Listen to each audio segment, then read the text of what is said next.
Hey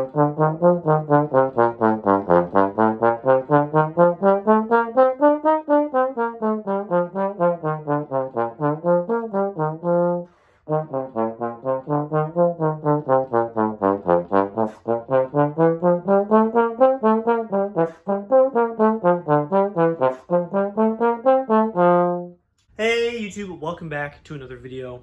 I promised this video would come. Here it is. I'm going to talk about my time away from the instrument and how I've gotten back into it and what I learned from the experience. So I took 6 weeks off from the instrument, thereabouts, something like that. Basically got injured, had to wait a month to get surgery, and then waited a couple weeks after surgery to start playing again, and slowly ramped myself back into where I am now, which is still ramping up a little bit, but we're mostly there. I've done this once before. I got in a bike accident in 2014 and bit all the way through my lip, below the kind of fleshy part of the lip. And I was like, I probably shouldn't play on that for a while because there's a hole in me and I don't want to make that worse. So I have done this before, but without the advantage of 12 years of experience. So that was a long time ago. And it was very interesting going through it this time. I do want to make it clear that 6 weeks off, it's a long time. And I think some people, and I saw this happen over COVID, some people would take that much time off and be like, do I really want to keep doing this? It's kind of a bummer to have to practice all the time, to like maintain your instruments, to like constantly be trying to improve. I felt a very real pull to my instruments. Like every day I'd just be like, time to practice. And they'd be like, oh, I can't play. And it was like, I would have dreams about it at night. I'm like, man, I really just want to play music. I want to be with other people and make music. So it's kind of nice to get those vibes again. The same thing happened to me over COVID. I just wanted to play the whole time, and I did. So that has not gone away. I still want to do this for a living, and thankfully I do. So I talked about this before, but I kept a very clear idea of like the physical way to play in my head the whole time that I was not playing.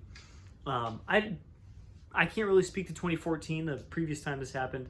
That was a long time ago. I don't really remember. I remember wanting to get rid of some bad habits, and I think I did coming out of that, but I don't think I had as clear of an idea of how to play well in my head. I'm always just kind of thinking about how to play. I think a little bit less when I'm playing well, because I have a very clear idea, especially now, of how I'm going to make a note happen. So for instance, these are the things I just had running in my head this whole time. Air pressure. I talked about this in a video just before I stopped playing.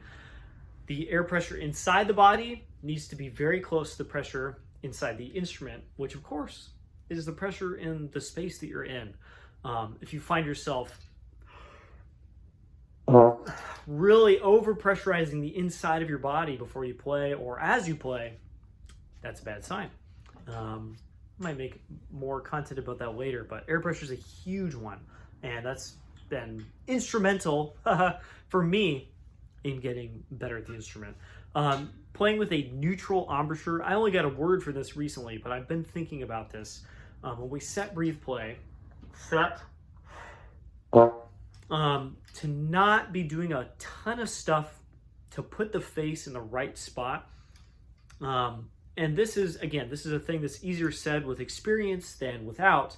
But I'm really just trying not to do a bunch of weird stuff with my face, generally. And especially before I play. And that makes everything so much easier. It keeps the lips supple. They need to be able to vibrate. And if you're spreading them apart or like trying to force them in the mouthpiece or do weird things, that gets really difficult. And so neutral embouchure is the word that is now rattling around my head and makes a really, really big difference. Even right now, I haven't played for the last couple minutes. I've just talked a bunch on camera, which usually makes it really hard for me to play well. And I'm gonna play a pedal D.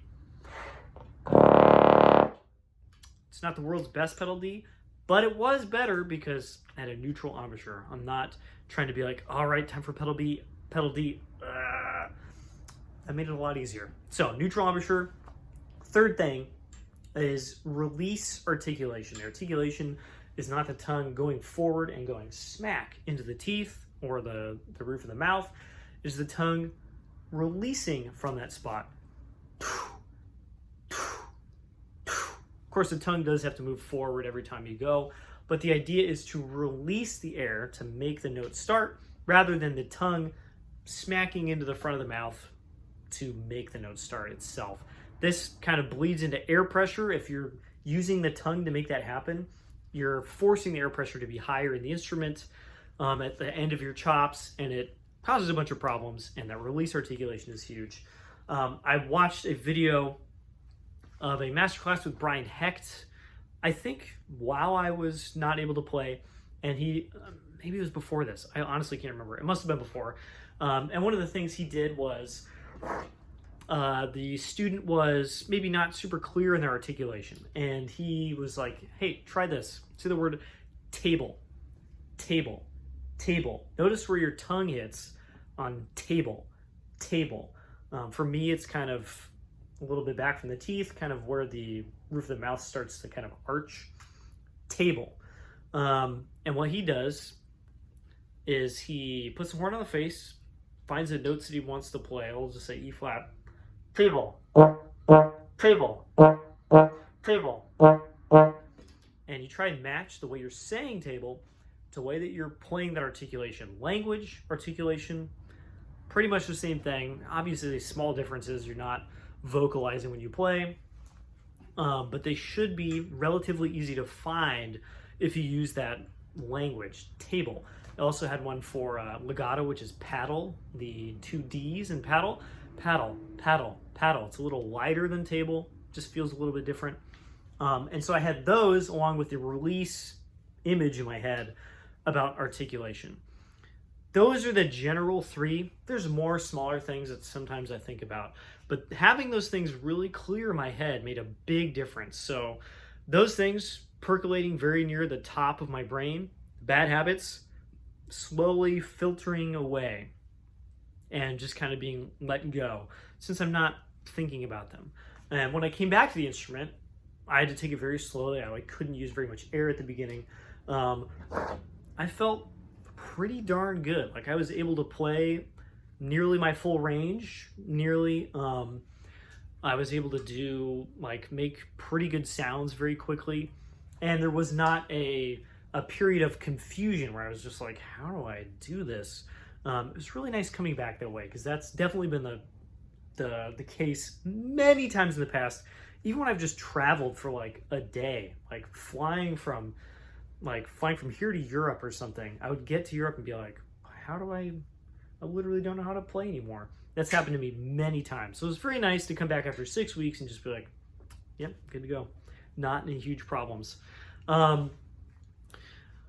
It took a lot of work. Obviously, I had to come back from kind of a low level, barely able to use air, up to where I am now. But I'm playing in many ways better than I ever have. I don't think I have the ultimate level of endurance or details that I did, for instance, when I was working on auditions, kind of January through March of this year. But that stuff will come even a little bit faster than it did then, because I'm just playing better than I ever have. And of course, for those of you who have read The Inner Game of Tennis, the end goal is always to kind of forget all this physical stuff, just play music. That's been a really good reminder, actually. There have been a couple times in the last couple weeks where I get in my head and I'm like, man, I need to do this with my face and my articulation needs to do this. And I'm playing a little worse. And I'm like, you know what? What if I just thought about playing the notes, playing with the people around me, making beautiful sounds, and trying to fit into the musical texture. And then I play really well. Once you have that pyramid of the fundamentals, the stuff we just talked about here, largely in place, the top of that is, boop, not thinking about it anymore and just letting it happen. We always need to put in, some work to keep that pyramid built and stable. But once you get to that top, you can kind of just forget about it and play music. And that's what I'm working on now. Working on Coprash number, I think that's 3. Chord progression number 3. I'm just gonna play it a bunch, and I'm trying to get out of the like physical making each note happen in a row thought mindset and just making beautiful phrases. I'm not there yet, but I will be soon. Maybe this helped you, maybe it didn't. I do offer lessons. If you're interested in getting this applied to you directly, hit me up at the lesson link below. I'll see you all in a later video. Bye-bye.